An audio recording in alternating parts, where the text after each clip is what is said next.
Ever wonder the origin of the love and hate finger tattoos?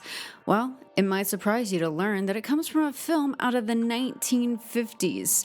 But don't worry, this film isn't about tattoos. It's about much, much worse. It's about preachers. Well, about someone pretending to be a preacher, technically. Amen.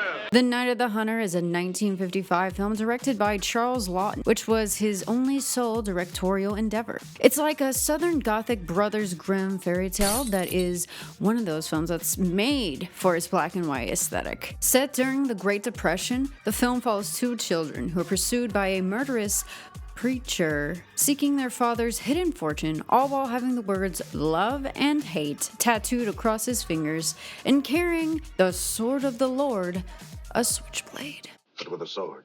Gotta love that. That's what they used to call it back in the old days. Back in the clink. It stars the incredible Robert Mitchum as the chilling and unnerving character preacher Harry Powell, as well as silent film star legend Lillian Gish. It also features Shelley Winters, Billy Chapin, and Sally Jane Bruce. Now, it might seem like a sinister fairy tale of fiction, but this film is based on the 1953 novel of the same name, written by American Gothic noir writer Davis Grubb. But wait, there's more! The novel is actually based upon the real-life case of Harry Powers, a serial killer who was in West Virginia in 1932 for widows and their children after luring them through Lonely Hearts ads. If you don't know what those are, neither did I. But basically, they were newspaper personal ads used in the late 19th, early 20th centuries to seek romantic partnerships, companions, basically the old-timey Tinder. Maybe less hookups. Typically reading like single male, 45, looking for a God-fearing woman for marriage, must be financially secure and love children. He posts himself as a devout Christian and respectable man who possessed great wealth, utilizing religion and using ASPD, which we used to call psychopath, antisocial personality disorder, charms to manipulate women, then robbing and unaliving them after gaining their trust. Apparently, author Davis Grubb grew up in West Virginia and the murders haunted him, providing apt inspiration for his dark Southern Gothic novel and transforming real-life horror into allegory. The novel was adapted into a screenplay by James Zaggy. Although there is some controversy around Charles Laughton's allegedly heavily revised and rewritten version during initial production being actually utilized. And basically, that's how the 1955 film was manifested. Now let's talk about why this is such an underrated film. While it is hailed as a cult classic, I rarely hear anyone talking about this. And I know I say that about literally everything that I cover on this channel, but truly, I don't think this gets the conversation in the mainstream as it should. I don't really hear anybody talking about this film in cult spaces or otherwise. I first saw this film when I was 15 in my room, and you guessed it, on YouTube. I am forever grateful for the channels who uploaded these gems. You literally made my adolescence and you literally made my childhood. Thank you. You exposed me to culture. One reason why I do think that really few people mention it is that it's brushed off as a run-of-the-mill black and white thriller, but I'd argue that it could compete with many modern thrillers and hold its own. And here's why. I don't say that about many because I know people are like, oh, it can hold up against today's stuff. Not really a lot can, but this one, I would argue, has the ability. Apart from Robert Mitchum's incredibly haunting and disturbing performance, the film possesses thematic, narrative, and aesthetic depth, as well as being well-paced, which is difficult to do while maintaining all of these elements. Let's start with the obvious theme. Good versus evil. It's literally tattooed across the fingers of Harry Powell, and it is emphasized throughout the film within the characters of the children and Rachel Cooper against Harry. Another unique aspect to this film is the fairy tale similarities in allegory. It's giving Hansel and Gretel, with Harry being the evil, cannibalistic witch, which, with those finger tattoos in the 1950s, I'm pretty sure people thought that's exactly what he was. They literally take a journey along a river to evade the evil preacher and seek refuge with a kind woman housing homeless and stranded children. It's definitely giving that starving Hansel and Gretel wandering through the woods vibe. And considering it's set during the Great Depression, the starving part is really emphasized. While we're on the fairy tale theme, let's talk about an adjacent theme, religion. Yeah, I know I'm breaking the cardinal rule of the 3 things you're never supposed to discuss, okay? Did OJ really do it? Was the Titan an inside job? And religion.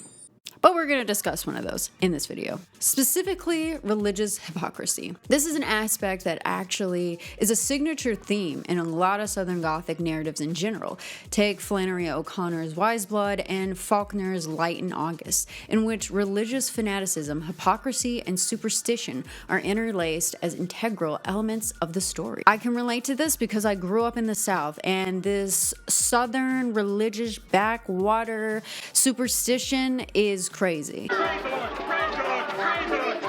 And I do love when it's a central theme. That's why I love Southern Gothic so much. Obviously, this is seen in the character of Preacher Powell, who, claiming to be a preacher, is anything but a devout Christian in the 1950s sense. Though some would argue that he exactly acts as a Christian did in the 1950s, just no one talks about it. Well, I should say in the 1950s audience sense. The film uses the aspects of religion's supposed redemption and salvation, and instead places it as a device for violence, deception, and manipulation. So this specific theme has always been a favorite of mine. It not only reveals what I personally believe religion is, control through fear, but it also reveals the extremities of its members, being ruthless or dangerously devout. The widow whose faith leads her to being unalived, ultimately. I could go on and on about this, as I really find this whole concept interesting and fascinating. And speaking of interesting and fascinating, if you loved or hated this video, make sure you give it a like and subscribe to the channel if you haven't already, and be sure to share this video because we need to strengthen our number of cult members. I was gonna say army, but cult isn't any better. But anyway, we need to create a larger sphere of powerful, niche, weird, wacky individuals that is the collective Electric Venus. Don't ask me how I got that name. Anyway, subscribe to the channel if you haven't already, like this video, share, and let's keep it moving. One narrative aspect of this film that I love is the characterization of the children's father.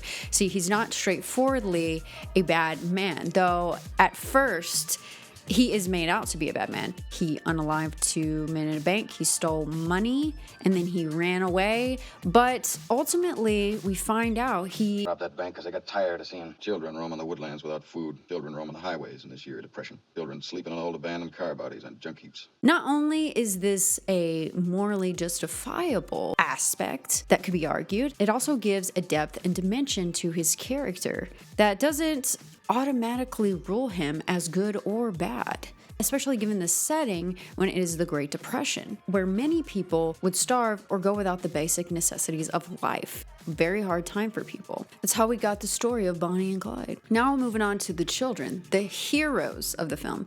They possess the knowledge of where their father hid the $10,000 of stolen cash. Don't ask me the inflation, I don't know. If you'd like to calculate and put it in the comments below, do that. Sure, people would love to know. Now, this is a surprising twist for narratives of the time, even for noir thriller genres, which typically possess specific archetypes that were strictly followed. The detail frames the entire story differently, with the children acting as accessories in his crime by knowing the location of the cash. Yes, it was because it was during the Great Depression that he did this, but even so, it's a unique detail to include and not to alter, which I feel like a lot of directors would do for the time. And this contradicts the theme of innocence typically associated with children in films. It's almost like a sins of the father situation, which also fits in with the biblical references. Finally, let's talk about the impressive aesthetics of this film. While utilizing emphasizing the typical noir chiaroscuro, the film also includes dreamlike and surreal qualities that set it apart from any other thriller. The DP, Stanley Cortez, who worked on Orson Welles' The Magnificent Ambersons, helped to create a dark and haunting aesthetic to match the film's themes and atmosphere. In particular, the film takes heavy influence and inspiration from a lot of silent films, including the homage to the silent film era with the use of the iris shot, and particularly those of expressionist style. This was exemplified in Hilliard Brown's art direction that included the angular and abstract look of expressionism.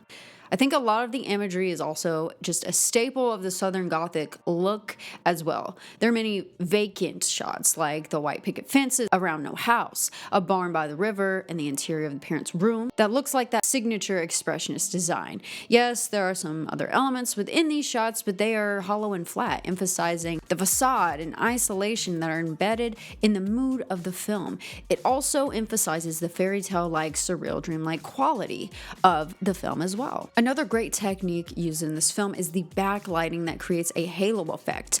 One in a shot with Willa, in which there appears to be a halo around her, foreshadowing her imminent death, and inside and around the house, creating a haunting and eerie appearance that suggests foreboding and ominous energy. And we can't not mention the underwater shots. One of my favorite sequences that uses this effect, the underwater shots. They are incredible for 1955. Like, look at that. It's ethereal, eerie, and the seaweed or whatever that is, matching the hair of Willa moving through the water is crazy. The effects of Willa are impressive too, considering that this is a mannequin with a mask of the actress that was actually made for it. And it looks really good. It's one of my favorite sequences of imagery in this film. The film also features the floating heads of children, along with Rachel, played by Lillian Gish, reading to them like a fairy tale in the beginning, giving a surreal quality to the film right off the bat. Now let's go back to the chiaroscuro. I actually think that The Night of the Hunter is one of those films that benefits from a black and white aesthetic rather than color. In fact, the studio actually wanted this film to be in color so they could sell more tickets, but producer Paul Gregory said that there's no way this is happening.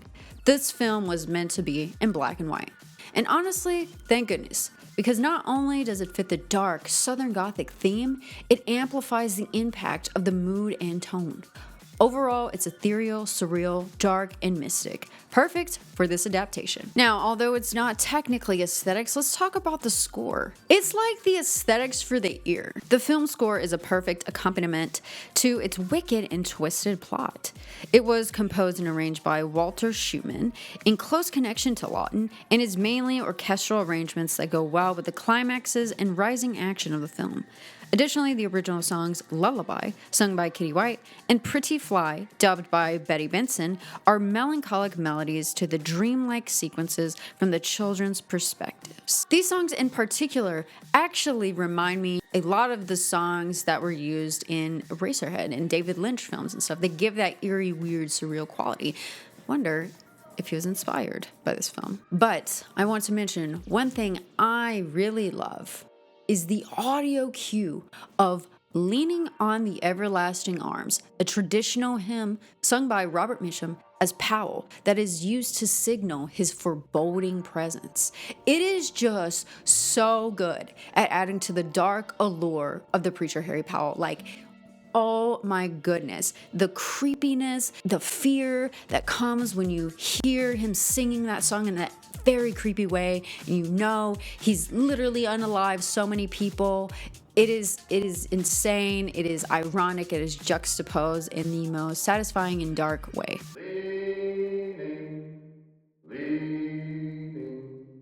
Leaning on the everlasting arm. So like many amazing works of film, this one didn't do well at the box office, or critically, upon its initial release. There are many reasons why, but here's the main one. It's too dark and cynical, come on. Southern Gothic is a genre that is one of my absolute favorites because of its cynicism and harsh, dark, brutal, unforgiving reality. However, in the 1950s, cinema was still production coded and audiences weren't as open to artistically inclined films. And considering all that The Night of the Hunter is, it was basically an experimental nihilistic film. The portrayal of a preacher or holy man as a charlatan, criminal fraud, the antithesis of what the 1950s audiences had as their personal reference, but was it really actually? Was also probably a major turnoff for them too. It would make sense for this to result in its ultimate failure with lower ratings and returns. This film probably scared a lot of Christians, if I'm gonna be blunt. She's not a Christian! As the Southern Gothic genre tends to do, because not only did it dismantle the illusion of the devout, compassionate Christian, but displayed the horror of reality, poverty, struggle, murder, orphans. Not the kind of things 1950s audiences were really probably wanting to see with their popcorn and Coke. A cola. No, so sorry. I also think, without sounding pretentious, okay, these are my non-pretentious glasses, even though some would say they look pretentious as hell, that this film was too ambitious and artistic for audiences of the time. The expressionist and surreal imagery and dramatic stark contrasts and lighting probably weren't impressive to these audiences. They were just boring. Not to dump on 1950s audiences, as I've already been doing already, but it wasn't quite the film appreciation era. Now, this film did start to gain recognition and reassessment in the 1970s, and in 1992, it was officially entered and preserved in the U.S. Library of Congress. Now, it was remade as a TV movie in 1991, which I've never watched and never even knew about it before making this video. Yeah, I have no idea if it's good or not. It's probably not as good as the original. But if you've seen it, let me know what you think, honestly. The Night of the Hunter is now a cult classic, but in my opinion is still underrated as a thriller. While I am biased, loving the Southern Gothic genre, this film sets itself apart from all others with its combination use of expressionism, noir, and grim fairy tale aspects. Not only does the narrative feature signature Southern Gothic themes and elements, it deviates from expected tropes and devices of the typical thriller. An underappreciated film during its initial release, it has since been reassessed and rightfully raised to its deserved praise. If you're looking for a unique thriller that gives you the chills and the kills, this one is for you. As always, thank you so much for watching. If you enjoyed this video, make sure you give it a like, subscribe to the channel if you're not already, and share this video if you still share videos off of YouTube. Be sure to comment below. What's your favorite aspect of this movie? Or have you ever seen it? Have you not seen it? What do you think of it if you have? I'm interested to see if anyone's seen the TV movie version and hear about that. Anyway, thanks so much for watching and stay safe, and I'll see you in the next video. Bye.